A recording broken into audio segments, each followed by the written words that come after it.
it's Mark from Saphrox Studios. Today we're going to do an unboxing. I have just received this parcel from Bad Penny Effects and I am super excited.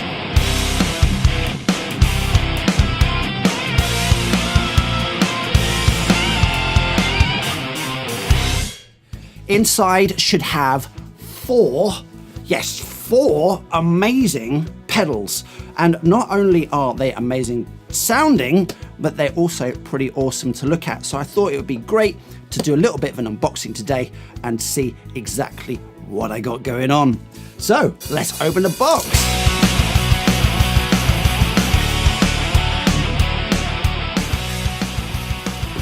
All right, so let's take a look at pedal number one. Woo!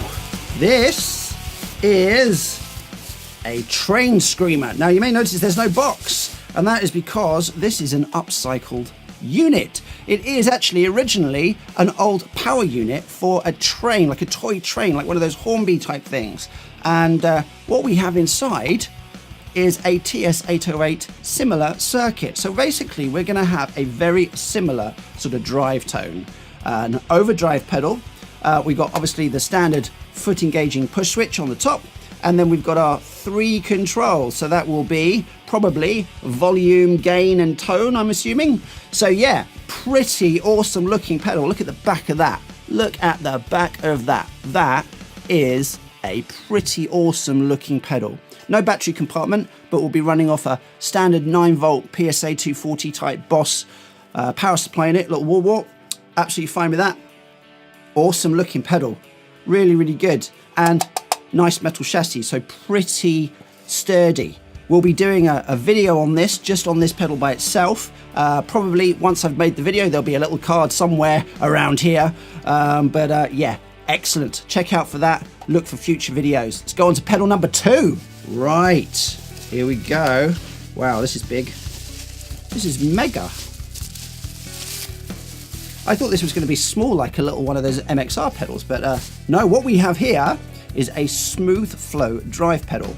So this is basically a Clon Ceinture sort of circuit on the inside. Once again, a drive, but I think it's going to be slightly cleaner.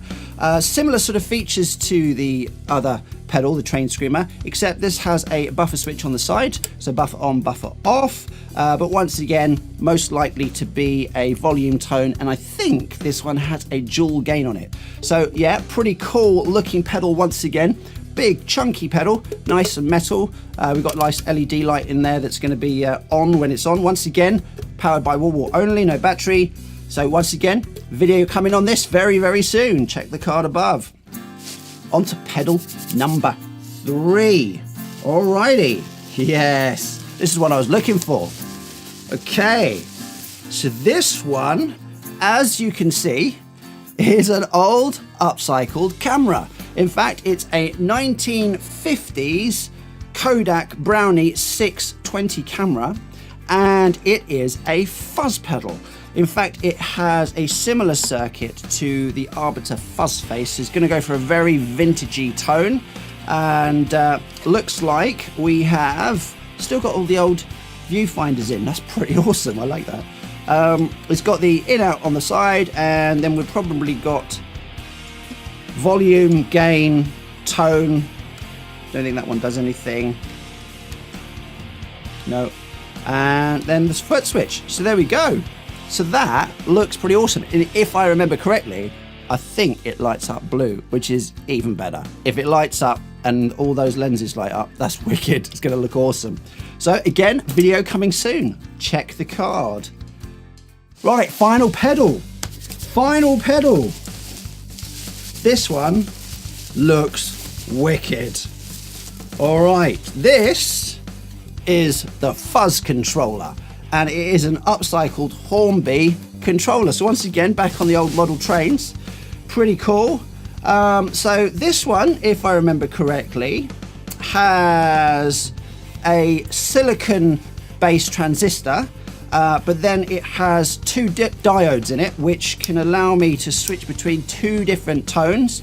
Plus we got, I think, 100k starve, and then we've got a treble and a bass cut, plus your usual sort of gain and volume levels. So yeah, that looks pretty cool too. This one's a plastic chassis, it looks like, but it's still pretty solid.